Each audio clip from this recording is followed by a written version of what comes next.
Yaxın Şərqdə gərginliyin azaldılması istiqamətində yeni diplomatik təşəbbüs gündəmdədir.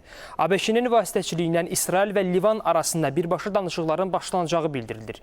Bəs bu görüş regionda vəziyyəti sabitləşdirə biləcəkmi və tərəflər hansı məsələlər ətrafında razılığa gələ bilər? İzləyək.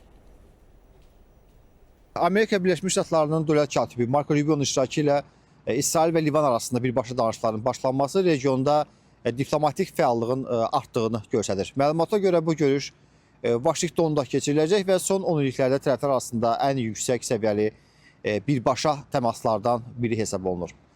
Danışıqların əsas məqsədi atəşkəsə nail olmaq, həmçinin Livan ərazisində fəaliyyət göstərən Hizbullah silahlı qruplaşmasının gələcək statusu və ümumilikdə regionda təhlükəsizlik mexanizmlərinin müzakirəsidir.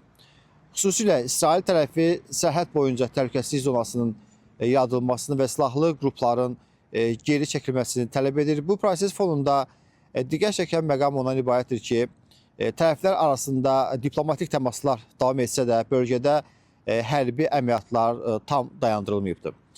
Bu fonda vəziyyətin nə qədər həssas və kövrək olduğu görsənir. Eyni zamanda ABŞ bu görüşü yalnız iki ölkə arasında deyil, daha geniş regional sabitlik kontekstində qiymətləndirir. Vaşinqton hesab edir ki, İsrail-Livan xəttində mümkün razılaşma İranın regiondakı təsirinin məhdudlaşdırılması və daha geniş təhlükəsizlik arxitekturasının formalaşdırılması baxımından mühüm rol oynaya bilər.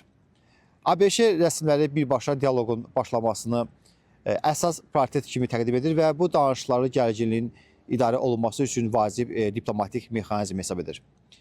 Beləliklə, Vaşinqtonda keçiriləcək bu görüş yalnız İsrail və Livan münasibətləri üçün deyil. Ümumilikdə, yaxın şərqdə davam edən geniş miqyaslı gərginliyin gələcək istiqamətini müəyyən edə biləcək mühüm mərhələ kimi qiymətləndirilir.